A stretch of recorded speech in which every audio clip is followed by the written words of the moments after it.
Bonjour à tous, bonjour à toutes. Je suis Fiona Radkoff, IAIPR d'anglais. Une enseignante est en distanciel depuis un certain temps et probablement jusqu'à ce que le Covid continue. Et elle me demande, elle est en lycée, elle a des élèves de première LLCER, comment est-ce qu'elle peut évaluer ses élèves et les noter de telle manière à ce que ce soit vraiment les élèves qui soient notés et pas les parents ou les copains qui feraient les devoirs à la place.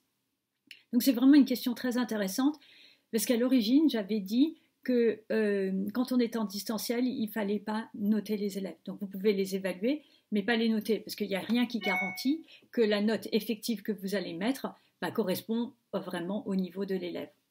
Par contre, depuis que maintenant il y a des enseignants qui sont en distanciel et qui ne peuvent plus être dans la classe, j'ai essayé de réfléchir avec une enseignante que j'ai eue en entretien aujourd'hui pour proposer des pistes pour qu'effectivement elle puisse noter.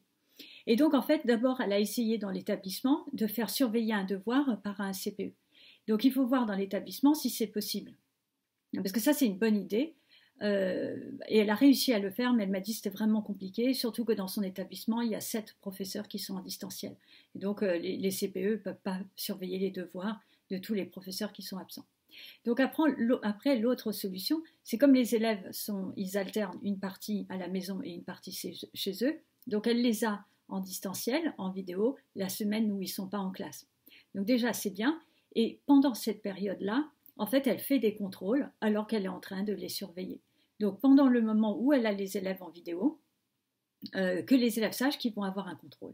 Et dans ce cas-là, elle peut soit vidéo projeter en même temps sur le même écran par exemple une compréhension orale, soit elle peut envoyer la compréhension orale le mettre sur l'ENT, l'environnement numérique de travail, 10 minutes avant, et les élèves le regardent chez eux, et ils ont 30 minutes pour faire un compte-rendu, comme dans les conditions d'examen, 30 minutes ou 35 minutes, comme vous voulez.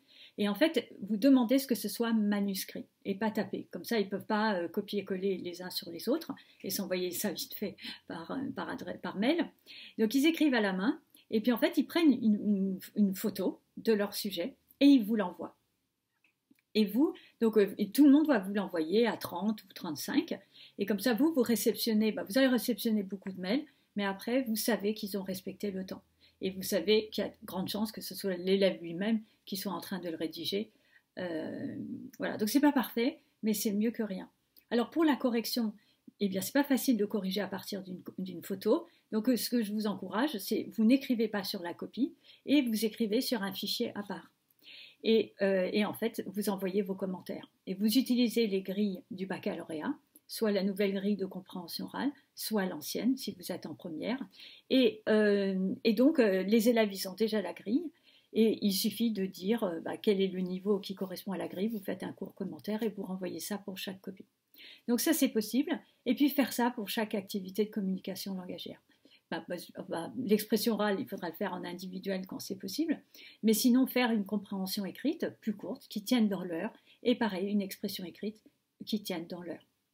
Et donc si vous faites quelque chose qui tient en 1 heure, parce qu'à la place d'avoir comme un bac blanc les 2 activités langagières en même temps, compréhension écrite et expression écrite, en fait vous les scindez, et vous mettez le sujet sur l'ENT juste 5 minutes avant, et les élèves, pendant l'heure de cours, en fait, ils font le sujet chez eux. Donc vous êtes disponible, vous n'êtes pas en train de faire cours, mais vous pouvez répondre à des questions s'il y a des questions. Et alors évidemment, ça fait un peu bizarre parce que vous allez être face à l'ordinateur et les élèves seront en train de rédiger. Mais c'est comme si vous les surveillez. Voilà, donc c'est vraiment la seule solution. Et puis surtout que ce soit manuscrit et pas tapé, et que ce soit photographié et que vous soit envoyé dans le temps. Voilà. N'hésitez pas à partir des grilles simplifiées que j'ai faites dans le cadre des webinaires sur les différentes activités langagières pour le baccalauréat. J'ai fait la compréhension orale, j'ai fait l'expression écrite et la compréhension écrite. Simplifiez la grille, partez de ces grilles simplifiées avec les élèves. Et puis comme ça, vous allez avoir quelque chose qui ne sera pas parfait, mais qui sera déjà beaucoup. Et vous pourrez évaluer l'énorme majorité de vos élèves. Voilà. Vous pouvez également penser à donner le choix. Par exemple, si vous évaluez les 3 activités langagières, dites aux élèves vous gardez 2 notes sur 3. Vous n'êtes pas obligé de garder les 3. Si vous voyez, vous pouvez moduler comme ça, vous pouvez faire 2 expressions écrites et garder la meilleure des 2, etc. Et puis comme ça, vous aurez, vous donnerez le choix aux élèves, ce qui sera plus motivant, ce sera plus juste, et vous aurez quand même des notes qui auront, à mon avis, beaucoup plus de chances de refléter le vrai niveau de l'élève.